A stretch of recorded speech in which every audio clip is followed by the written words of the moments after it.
Good morning to. आज मैं आपको बीकॉम पार्ट 1 में फाइनेंशियल अकाउंट में इंसॉल्वेंसी एक्ट के बारे में बता रहा हूँ। इंसॉल्वेंसी एक्ट की शुरुआत क्यों हुई इसके बारे में थोड़ी मैं आपको बता दूँ।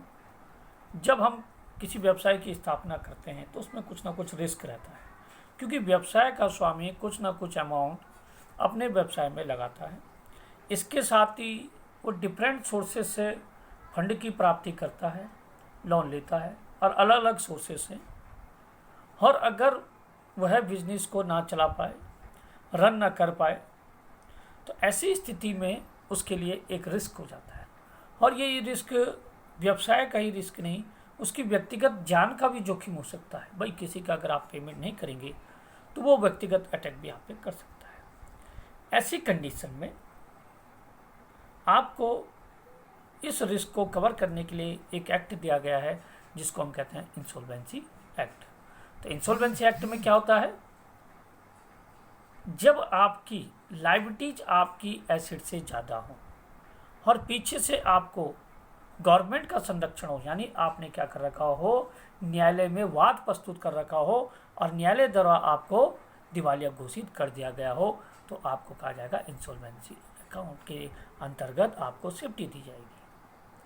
फिर आपके इसमें दो अकाउंट बनते हैं, एक बनता है स्टेटमेंट ऑफ अफेयर्स, एक बनता है डेफिशिएंसी अकाउंट। तो अभी मैं आपको सिर्फ स्टेटमेंट ऑफ अफेयर्स बना रहा हूँ। मीनिंग कहने का यह है कि आप अपना व्यवसाय चला रहे थे, आप व्यवसाय रन नहीं कर पा रहे, आपका व्यवसाय नहीं चल पा रहा है, आपकी लायबिलिटी ज़्यादा हो गई है, आपने लोगों के ज़्यादा पेमेंट करना है, आपके पास एसेट है और गवर्नमेंट से पीछे से आपको संरक्षण प्राप्त है, न्यायालय द्वारा आपको संरक्षण प्राप्त है। तो ऐसी स्थिति में आपकी संपत्ति का एक स्टेटमेंट बनेगा और उस स्टेटमेंट के आधार पर पेमेंट किया जाएगा। तो उस स्टेटमेंट को हम क्या कहते हैं, statement of affairs.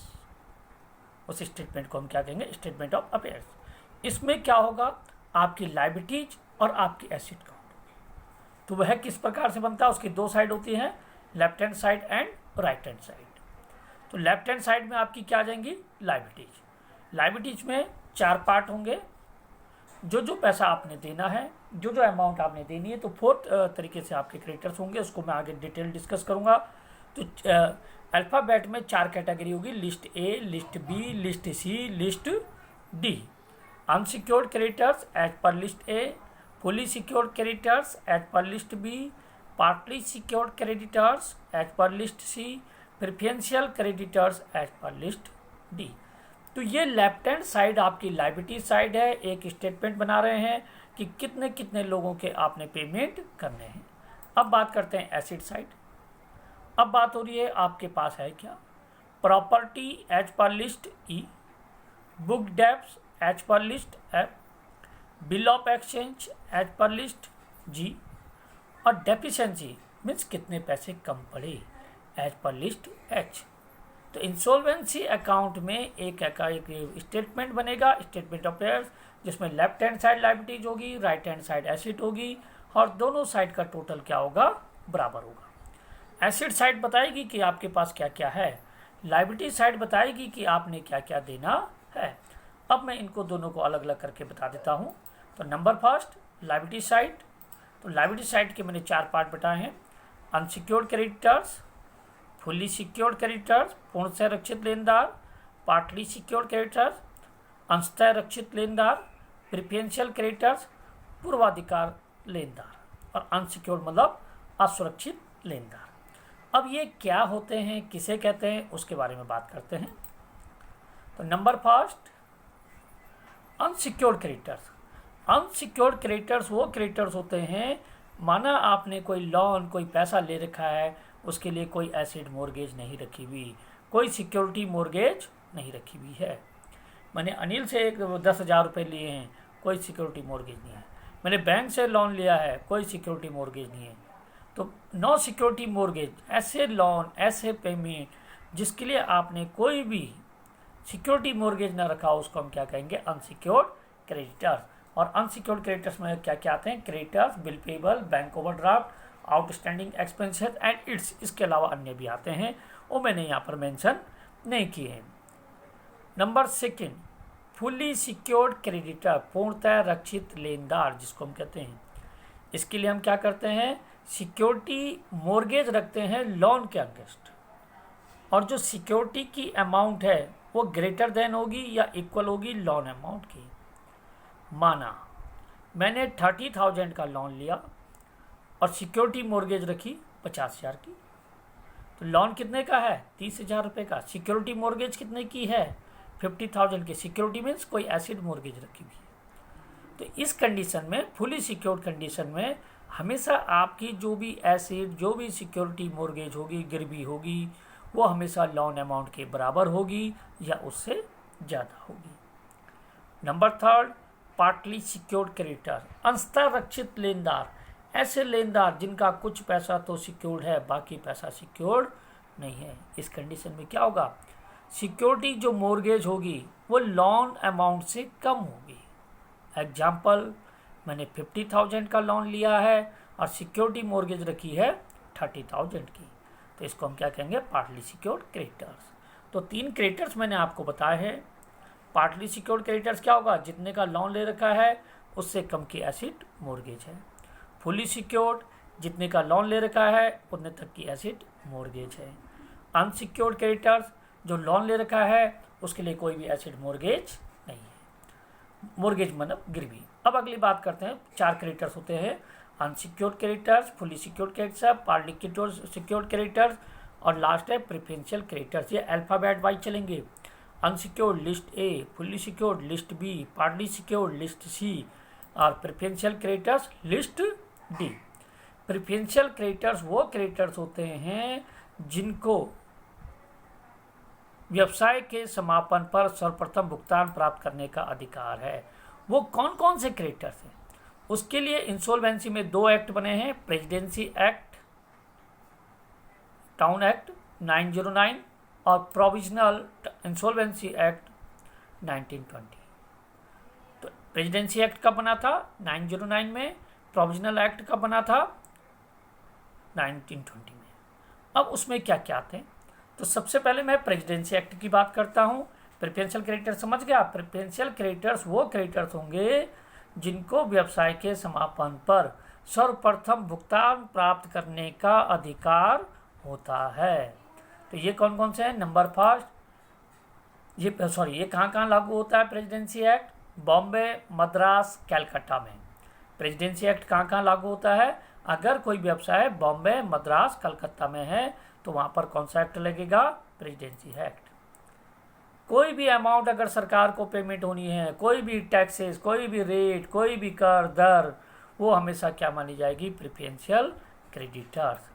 Number 3, workman compensation fund, कोई मजदूर मेरी फैक्ट्री में काम कर रहा था, वो गिर गया, उसका हाथ कट गया, उसके लिए 30,000 रुपये मंजूर हुआ, लेकिन इसी बीच कंपनी इंसॉल्वेंट हो गई, तो उसके लिए जो पैसा मंजूर हुआ है उसका भुगतान अगर नहीं हो पाया है तो उसको भी हम क्या माने जाएंगे, प्रेफरेंशियल क्रेडिटर्स, यानी व्यवसाय के समापन पर उसको सर्वप्रथम भुगतान किया जाएगा।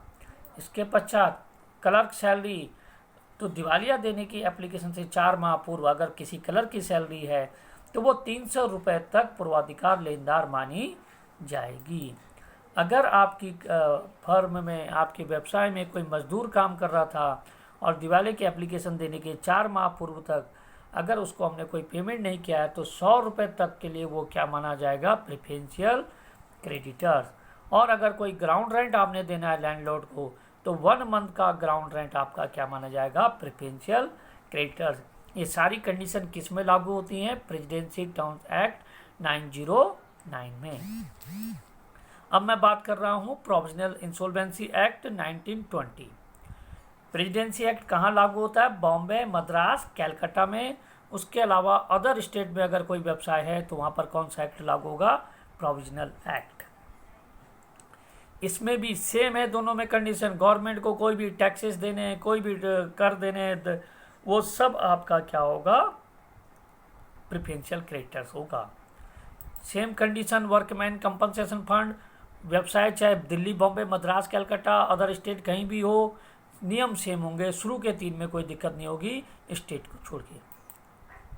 प्रोविजनल एक्ट में एक कलर को 20 रुपए तक के लिए क्या माना जाता है? प्रेफरेंशियल क्रेडिटर्स माना जाता है। प्रोविजनल एक्ट में एक मजदूर को 20 रुपए तक के लिए क्या माना जाता है? प्रेफरेंशियल माना जाता है। इसके बाद नेक्स्ट मेरे पास है ग्राउंड रेंट।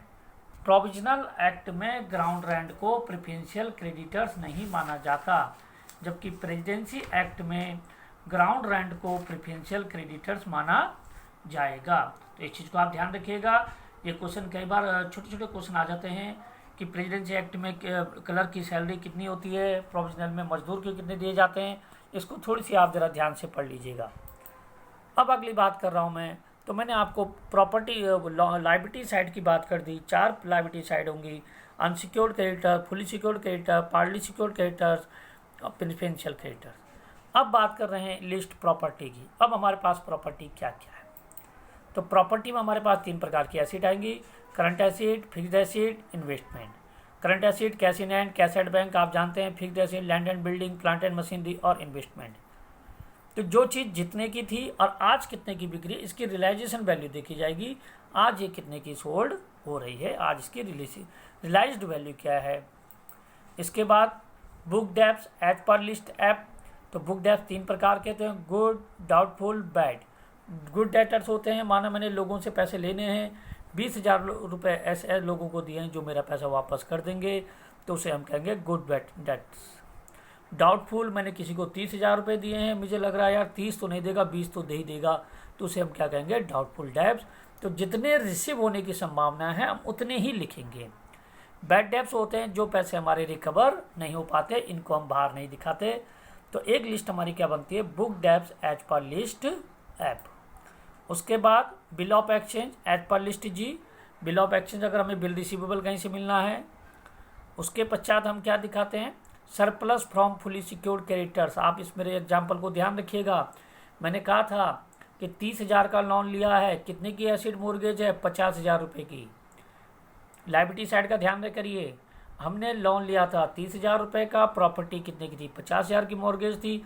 तो वहाँ 20,000 रुपये उस क्रेडिटर्स ने मेरे देने हैं, तो वो मेरे एसेट मानी जाएगी, क्योंकि लोन 30,000 अपने काटेगा, 20,000 रुपये मेरे यहाँ पर एसेट साइड ऐड हो जाएंगे, जिसमें प्रॉपर्टी एज पर लिस्ट और by surplus from fully secured creditors. इसके बाद क्या करते हैं? हम टोटल करते हैं। माना लायबिलिटी साइड का टोटल 1 लाख आ गया है और एसेट साइड का टोटल यहाँ तक का, बस सिर्फ यहाँ तक का टोटल हमारा कितना आ गया? 80,000। तो भाई देने कितने थे? 1 लाख रुपए। हैं कितने मेरे पास? 80,000 रुपये। कितने कम पड़ गए? 20,000 रुपये। उसे हम कहेंगे deficiency as per list H.